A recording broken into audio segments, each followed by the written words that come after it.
আমার চোখ দুটো নিয়ে যা। কি হইব এই চোখ দিয়ে এই দুনিয়া দেখা? অনেক দেখছি, জন্মের পরের থেকে দেখছি।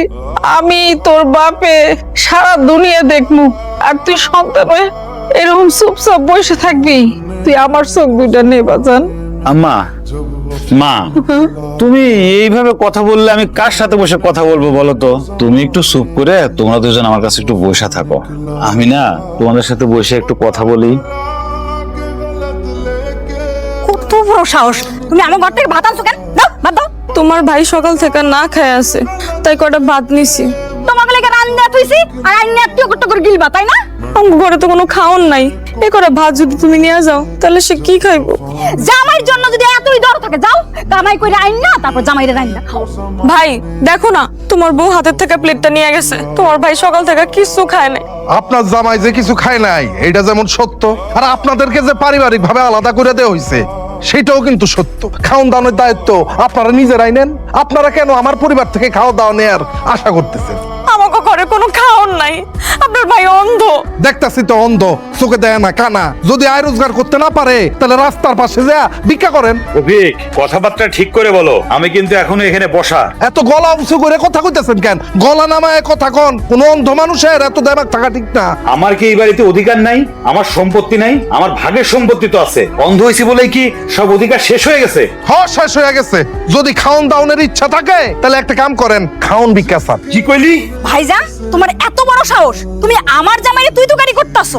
তোমাদের ভিক্ষাও দিমু না। মাথা গরম করে কি করলেন? নিজের কপালটা ভুললেন। চলো শোনা, অনেক খিদা লাগছে, ভাত খামো। চলো শোনো। তোর ব্যবসা কেমন চলতেছে? আমি তো ভাবছি ব্যবসাটা একটু বড় করব। তুই একলা কত দিক সামলাবি? আমি সামলাতে না পারলে লোক নেব। তোর ভাইরা তো লাফাঙ্গার মতো খালি ঘুরাই বেড়ায়, তারে নে সাথে। ছোট মানুষ, মাত্র পড়াশোনা শেষ করছে, একটু ঘুরুক ফিরুক বেড়াক। ওর ভালো লাগলে ব্যবসায় বসবে, ভালো না লাগলে চাকরি করবে। কিন্তু ভাইজান, আমি তো ব্যবসাও করতে পারবো না, চাকরিও করতে পারবো না। আমি তো একদম শেষ হয়ে গেছি ভাইজান। কি হয়েছে তোমার? এত রাতের বেলা কিছু না জানে এত এসে পড়লি? তোমার জামাই তো চাকরি চলে গেছে, কোনো টাকা পয়সা নাই। ভাইজান, তুই টাকা পয়সা দিয়া যদি আমাকে উপকার করতা। টাকা পয়সা দিলে কয়দিন চলতে পারবি? সেটা তো বলতে পারতেছি না ভাইজান। আমি তোমার কোনো টাকাই দিব না। টাকা দিলে পরে তুমি বেশি দিন চলতে পারবে না। তোমাকে আমি একটা চাকরি দিব, আমার কোম্পানিতে তোমাকে একটা চাকরি দেব। আগে যেই টাকা স্যালারি পেতা তার থেকে বেশি পাবা। কি চলবে না? চলবো মানে চলবো না, শুধু দৌড়াইবো। আমি আমার বাড়ি থেকে এত দূরে এসে আপনার অফিসে কেমনে চাকরি করবো? কেন, আমাদের বাড়িতে কি জায়গা জমি কম আছে, রুম কম আছে? এখানে থাকবা, এখান থেকে চাকরি করবা। আলহামদুলিল্লাহ। আমি বলছিলাম না ভাইজান আমি করে ফেলবো না। ভাইজান আসলে কত বড় মহৎ মানুষ, আমি এটা খুব ভালো করে জানতাম। এই কুলাঙ্গাটারে তুই চাকরি দিলি, এটা তো মানুষ না।